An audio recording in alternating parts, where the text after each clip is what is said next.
Shelly. Good morning. Dr. Samuels said he didn't think you'd be in today. Why?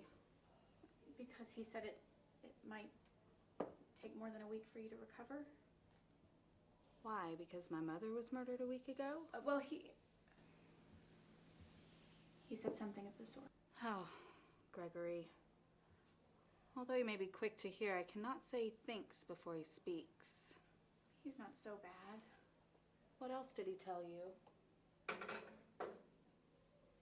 He said that Rose was shot by a man missing his left arm, and that he tied her up and sexually assaulted her before killing her. I appreciate your honesty. He gave you quite a few details. Seems his rumors are the only thing that get fatter than him. Unfortunately, he was misinformed. She was abducted while running an errand. My mother had her throat slit. She was found on her front doorstep by a roommate. The man seen leaving the home had a ram tattoo on his left wrist and was about her age, just so you know the truth.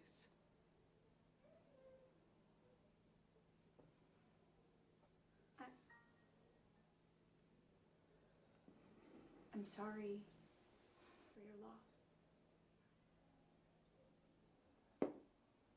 Please inform Dr. Samuels that gossip holds no purpose when in the company of the wise. He can carry on talking about my life.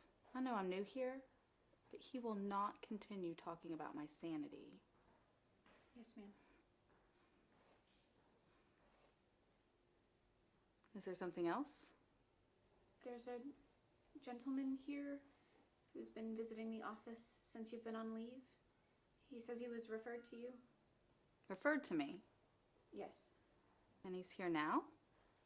He's been here every day. Send him in. Are you sure about that? He seems a little on edge. Shelly, I really appreciate your concern. I've dealt with cases like this for some time. He'll be no different. Suppressed anger has no effect on me. Let me know if there's anything I can do for you. Thank you, Shelly.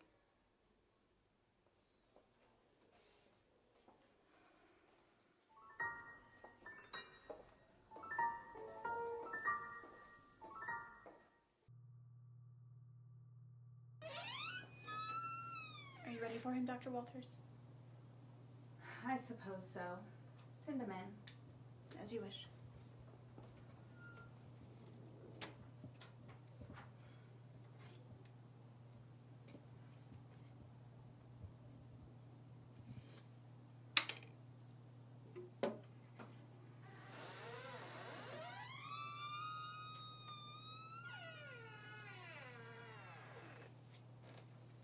I don't know how you manage business, but I like to shake hands.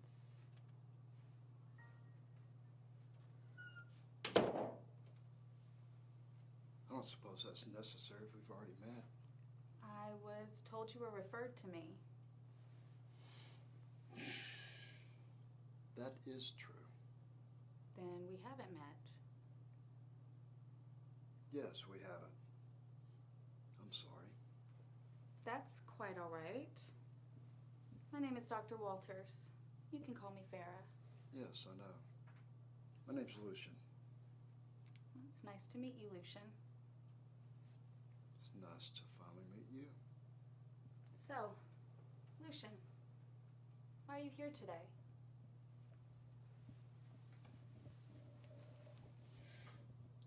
Before we begin, We haven't even started. I had a friend that mentioned the doctor-patient confidentiality agreement. I wanted to confirm the legality of that document. Did you sign it in the waiting room? Yes, I did.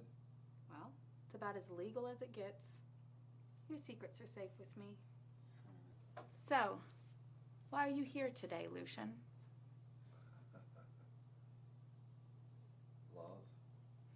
Go on. I met this most beautiful girl in 1985. We fell madly in love. She had long, dark hair, beautiful almond eyes. You two resemble each other. Thank you. That's very kind.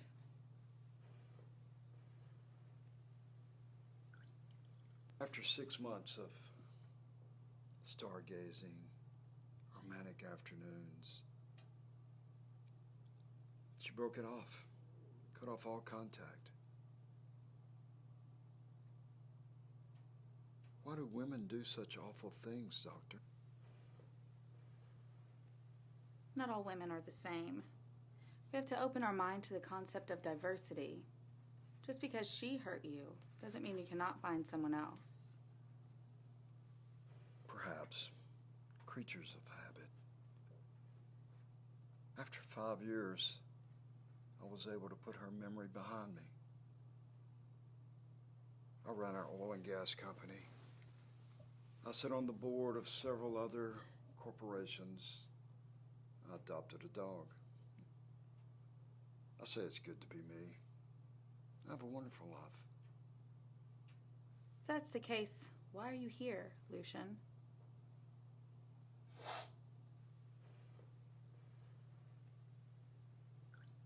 Because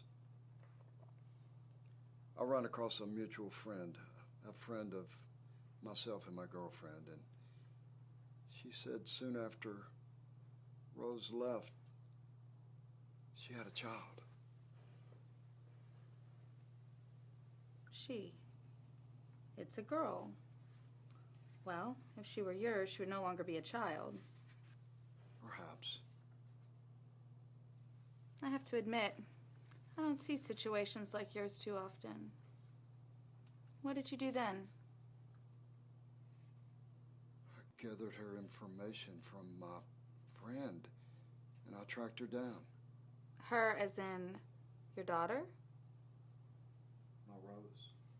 Rose. Rose, my girlfriend. Go on. So I went to her home.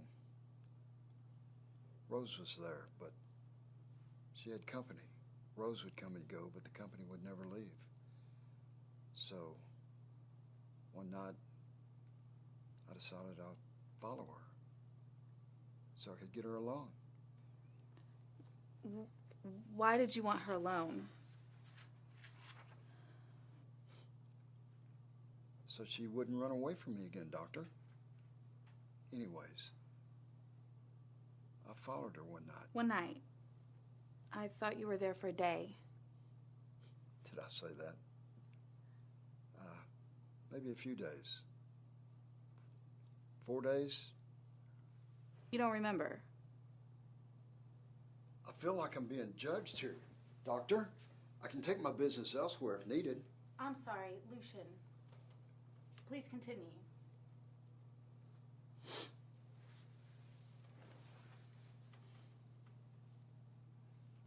Well, I waited outside the supermarket for her. I convinced her to get into my car and to go for a ride, for us to take a trip.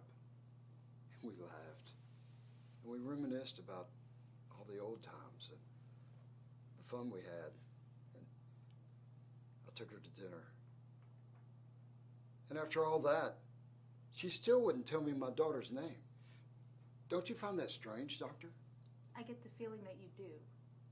Of course. Of course I do. I was never but anything but a perfect gentleman for Rosie. Well, to understand the reasoning, I think I need to hear the story again. And start where? What was the friend's name? Well, that's not important. Is it? Lucian. Remember what I told you about your secret being safe with me? Well, I guess it's not important because I didn't run into a friend. I guess I'd been looking for Rosie myself, gathering information for all these years. and finally found her. And who would have thought I would have found her in wacky Waco? You must have had tremendous patience. I don't know if I'd say that after all these years. What happened after that, Lucian? Most of what I said was the truth. I convinced her to get into my car. How did you do that? With a few mildly dangerous incentives. I've never particularly liked threats, but I find them very effective. And how do you feel now, after everything that's happened? After everything? Everything you've told me. The waiting, the looking, the talking, etc.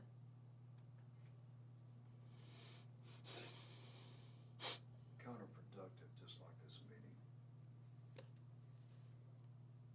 What do you want to get from this, Lucian? Hope? Forgiveness? Understanding? For me to give you what you crave, I'm going to need the truth. I don't want to listen to some sloppy story about a boy and a girl who fell in love. Rose and I never loved each other. Rosie didn't love me. Rose never considered me. Go on.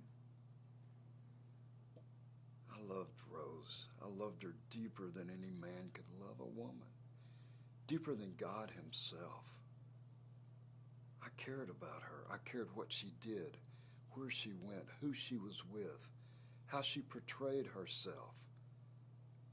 That's real love. I wanted to take care of her. One night, her and her friends, they went out drinking. I didn't stop her, but I followed her. They went to the club that I enjoyed because it was dark and I could be myself and not considered a monster. Rose, she passed out, her little head on the table, 12:45 a.m. Her friends were dancing the night away. They didn't even see me take her. I towed her to my house, took care of her, kept her there for 6 days, cleaned her, clothed her, fed her, everything for her. Put a roof over her head like any good husband should do. Was she there against her will? Being kidnapped is not as bad as it sounds. Humans do it to animals all the time. Dogs learn to love their masters. Continue.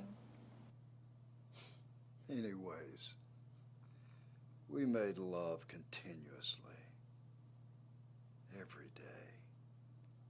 Was that also against her will? You could say it was against her will, or under mine. Why did you let her leave? The universal question. Rose was smarter than she looked. Those doe eyes had me convinced she was going to love me just as I was. That she would be the dutiful wife, come back home. Well, I searched for her for nearly 32 years. And when you found her?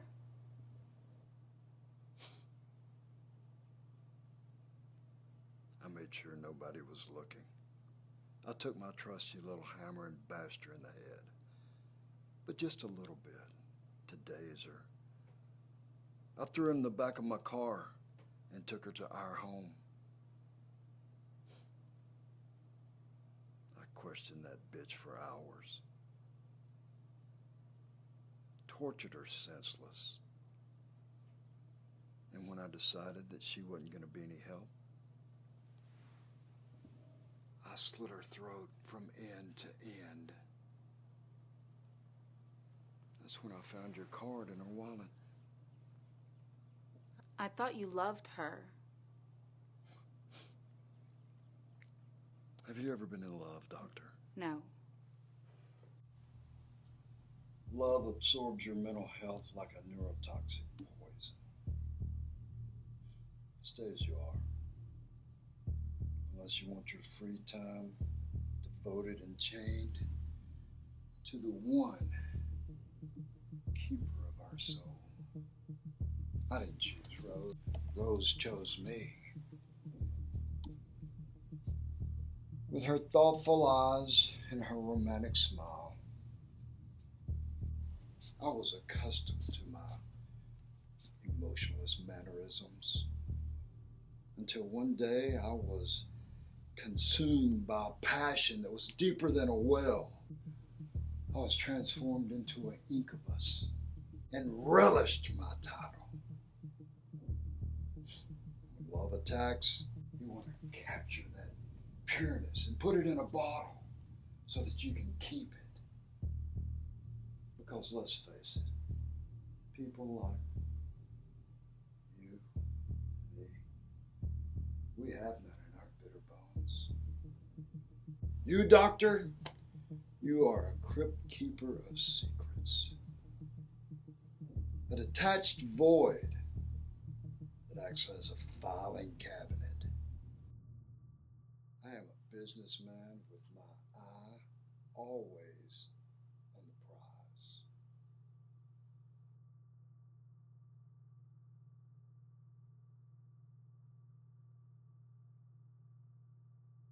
All the excitement that I had, I invested into those almond eyes.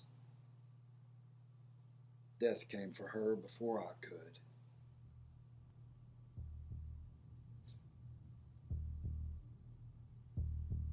When I found out that I had a daughter, all the feelings I had for Rose dissipated. Because now, all I want is my daughter. My daughter is my target, my protege. Do you think she takes after you or Rose? After what you've heard, what do you think? I believe finding your daughter will not give you the hope you're looking for. All the goodness in the world couldn't feed your hunger. If you could learn anything from this meeting, it should be to fear your child. She has the softness of her mother, the lethalness of her father, the intelligence of both. What makes you think she can't destroy you bit by bit and ultimately turn you into a chew toy? This unhealthy obsession you call love is one thing, but revenge is far more deadly because the retaliation is calculated. If I were you, I'd stay far away from your daughter. She'd give you nothing but grief. I've never thought of this. If only you could see what I see. If I wanted to find her, it would be difficult. Rose changed her last name. What an interesting tattoo. Is that a ram? Yeah. I've always related to Ares, god of war. Same agenda. Interesting concept. Would you see me again next week? This has been very beneficial for my nerves talking to you. Well, I can't think of a better plan. Thank you, Doctor. Please, Farah. Farah, I'll see you next week. You have a great weekend. You as well.